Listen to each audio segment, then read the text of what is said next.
Hello mọi người, thì hôm nay là mùng 3 Tết. Bình thường là tụi mình không có đi du lịch ở đâu hết. Tuy nhiên là hôm nay thì tụi mình nổi hứng lên, cho nên là tụi mình sẽ đi Vũng Tàu. Và chuyến đi này thì tụi mình cũng không có plan trước, giống như là những chuyến đi lần trước. Thì tụi mình sẽ go with the flow, cho nên là đi tới đâu thì tụi mình sẽ tính tới đó. Mọi người cùng xem tụi mình sẽ có những trải nghiệm gì nhé. Bây giờ thì let's go!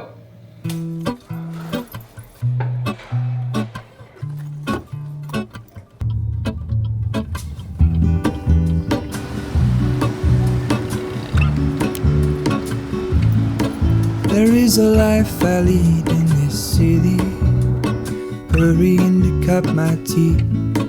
I can take what I need to get by. When I return from the afterglow, will you carry me like I am whole again? Wait, hold on, put me together, take me back where I belong. I want it all. I had a feeling, but the feeling is all gone. Wait, hold on, put me together, take me back where I belong.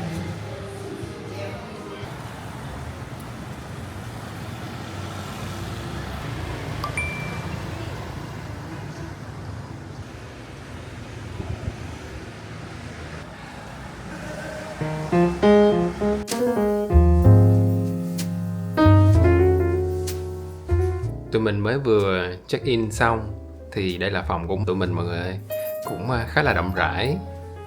Đó, có cái giường, có nhà vệ sinh ở bên đây. Và bên đây có một cái tủ lạnh cũng khá là bự.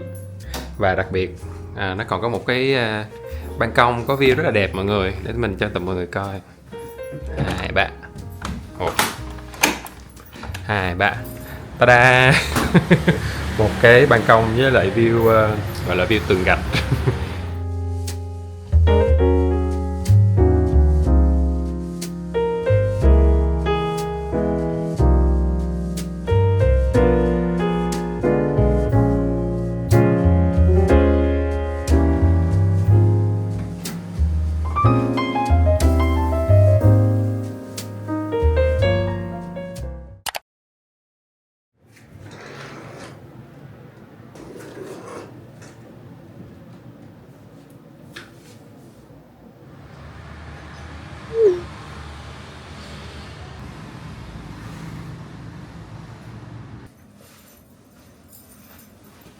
Hôm nay là ngày đầu tiên của tụi mình ở Vũng Tàu. Thì bây giờ tụi mình sẽ ăn sáng khách sạn và sau đó sẽ đi khám phá những cái điểm check-in ở đường Trần Phú.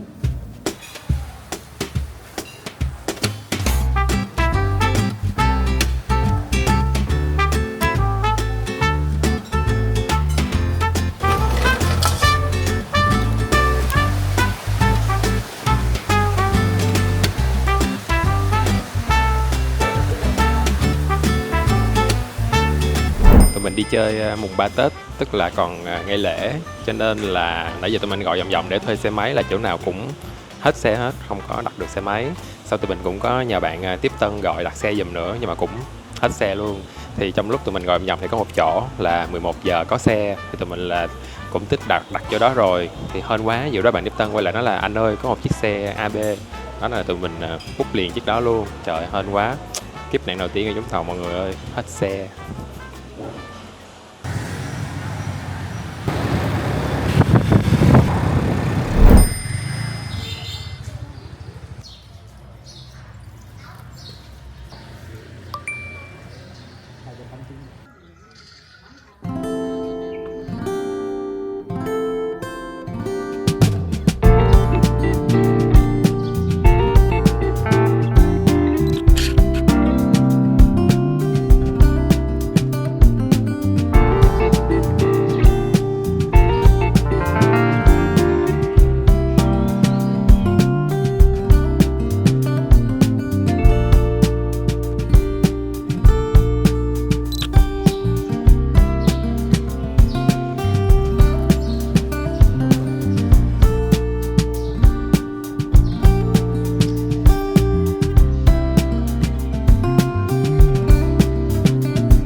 Tụi mình đã tới hẻm 444 Trần Phú rồi, nhưng mà tụi mình đã vòng vòng nãy giờ kiếm không có thấy cái chỗ để mà vô check in giống như trên TikTok, nên là tụi mình vẫn đang chạy tiếp.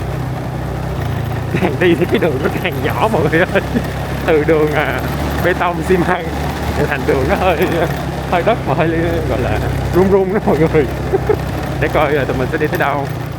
Bây giờ thấy cũng có mấy bạn chạy xuống nên hy vọng là đi đúng đường.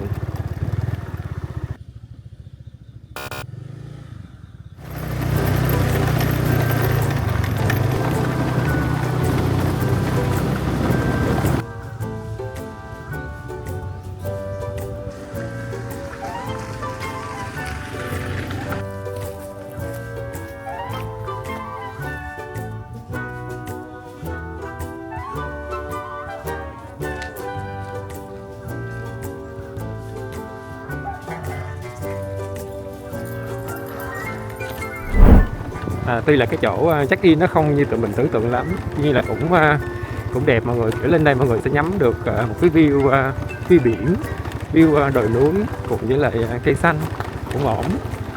Thì bây giờ tụi mình sẽ đi xuống, xong rồi sẽ đi bên cái hẻm khá là nổi tiếng, hẻm 107 Trần Phú.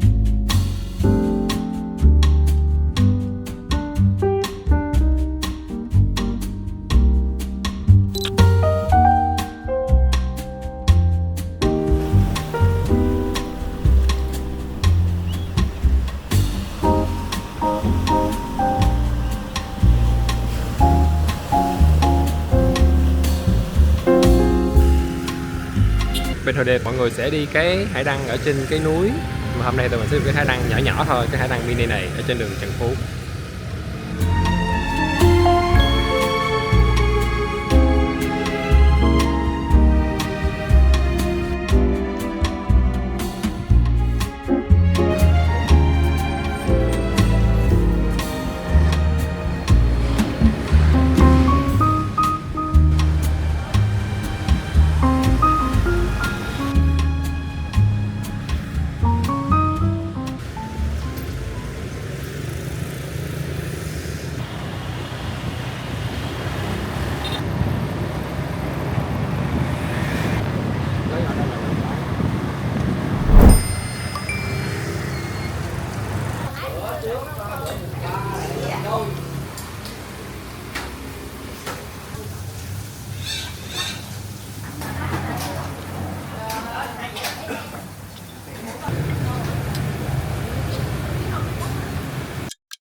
Sau khi về khách sạn nghỉ ngơi thì bây giờ tụi mình sẽ đi một cái cà phê cũng khá là hay ho, tụi mình cũng mới là kiếm được, đó là rạp 1962.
khá là hay ho và có nhiều cái thú vị để xem với mọi người. Thì nó trưng bày hiện vật từ xưa đến hiện đại đến thời nay luôn. Nó cũng có nhiều cái để tham quan. Tầng trên cùng sẽ là mô phỏng thuộc cái con thuyền vậy đó. Thì mình nghĩ tầng đó là cái tầng thú vị nhất. Bây giờ tụi mình hơi đói nhẹ là tụi mình sẽ đi ăn vặt.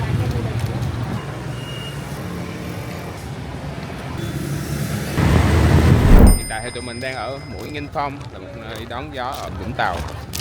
Chỗ này thì mọi người có thể đến vào buổi chiều lúc hoàng hôn để ngắm hoàng hôn rất là đẹp.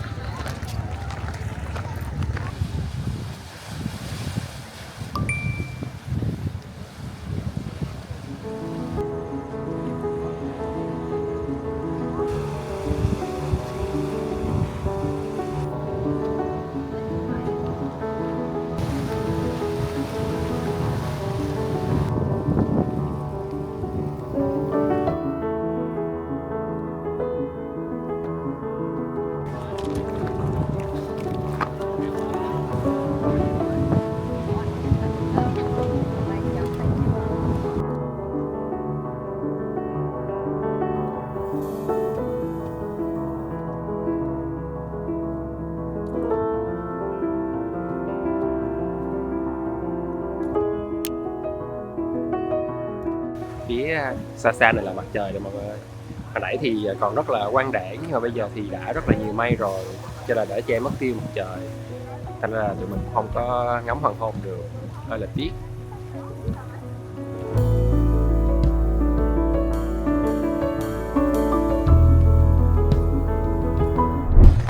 Tụi mình mới vừa ở Mũi Nghinh Phong xuống thì khá là tiếc thì hôm nay là mây khá là nhiều, cho nên là không có thấy được hoàng hôn. Với lại bây giờ người ta bán đồ ăn hơi bị nhiều mọi người. Ngày xưa thì đi nó rất là hoang sơ, với lại cũng tự do, mình muốn đi đâu thì đi. Còn bây giờ người ta bán đồ ăn với lại nước uống khá là nhiều. Xong rồi mình cũng kêu một ly trà đào với 2 cái bánh tráng nướng, một ly trà 30.000, 2 cái bánh tráng nướng 40.000. Xong cuối cùng thì mình ngồi một xíu thì may nó che hết mặt trời luôn. Xong cuối cùng là cũng không có ngắm được hoàng hôn, mà tốn tiền mua 2 cái bánh tráng nướng với một ly trà đào. Trời buồn, mọi người cũng buồn. Đúng, trời buồn mọi người cũng buồn. Chắc là kiếp nạn số 2 của tụi mình ở Vũng Tàu.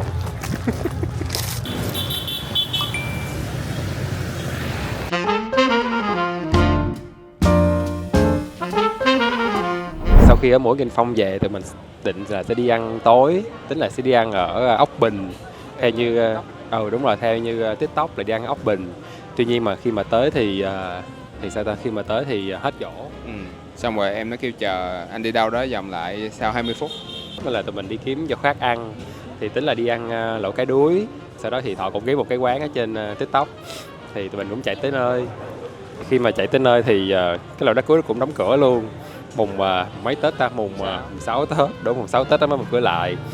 Thì sau đó thì Thọ mới nói là cái quán ốc này nó kêu là 20 phút nữa quay lại. Khi mà tụi mình quay lại thì bé nó kêu là 30 phút nữa anh quay lại nha anh. Là lúc này tụi mình thấy hết hy vọng rồi. Thì đang đi trên đường Trương Công Định thì mình vô tình mình thấy trên Google Maps. Này là ăn theo Google Review. Đúng, ăn theo Google Review. Đúng, để coi có uy tín không. Thì tụi mình coi thấy có cái quán ốc Diễm trên đường Trương Công Định luôn, cũng 4.9 sao. Nên là tụi mình ghé vô ăn thử.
Hello mọi người, hôm nay là ngày thứ 2 của tụi mình ở Vũng Tàu.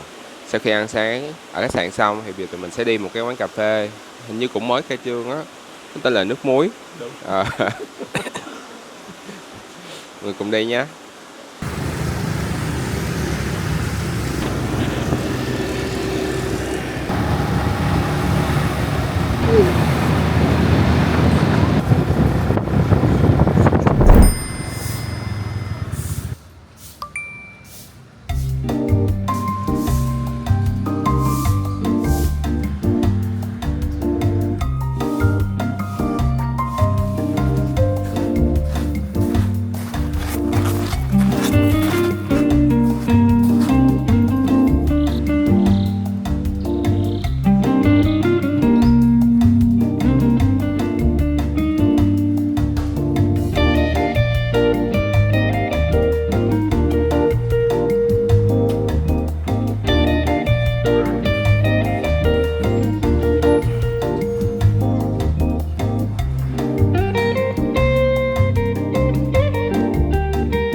Hai người lớn.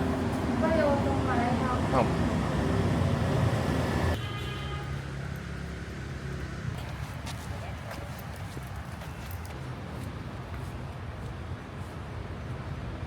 Tụi mình mới ăn lẩu cá đuối xong và tụi mình đang ở Bạch Dinh. Thì đây là hai tip người sau khi ăn lẩu cá đuối mọi người. Tip số 1 là thấy ăn hợp khẩu vị với lại ngon. Vậy là tip số 2 Tanh. Khó ăn quá, không ăn được. Đó, tip số 2 sẽ thấy cá đuối nó hơi tanh một xíu. Đó nên là dù mà bạn nào khẩu vị nó hơi nhạy, khứu giác nó hơi nhạy thì có thể cân nhắc. Bây giờ tụi mình đang ở Bạch Dinh và đang đi bộ lên để tham quan.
mới vừa tham quan Bạch Dinh xong và cũng còn khá là sớm. Bây giờ mới có 1 giờ mấy hả? 1 giờ 20. Cho nên là mà xe tụi mình thì tới 5 giờ chiều mới chạy lận. Bây giờ tụi mình đang suy nghĩ coi là sẽ đi đâu. Có thể là một quán cà phê nào đó gần cái bến xe.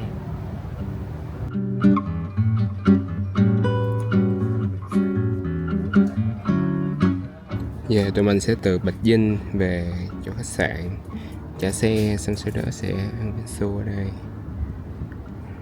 Ba tô bingsu. Yep.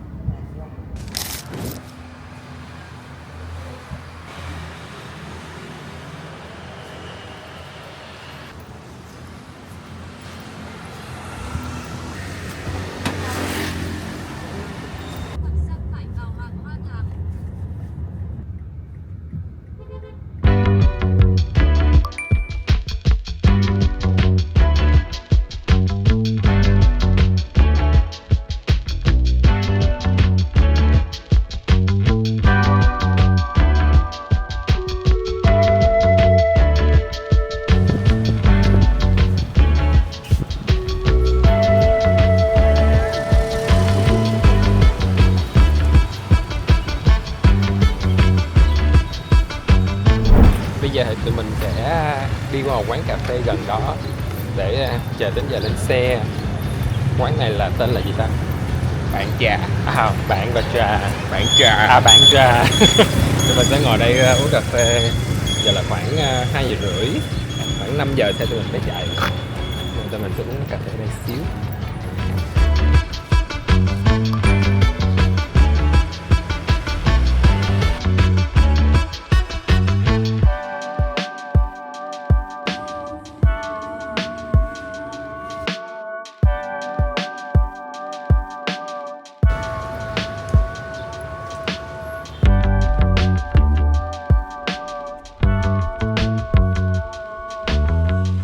Vậy là chuyến đi ngẫu hứng 2 ngày của tụi mình ở Vũng Tàu đã kết thúc.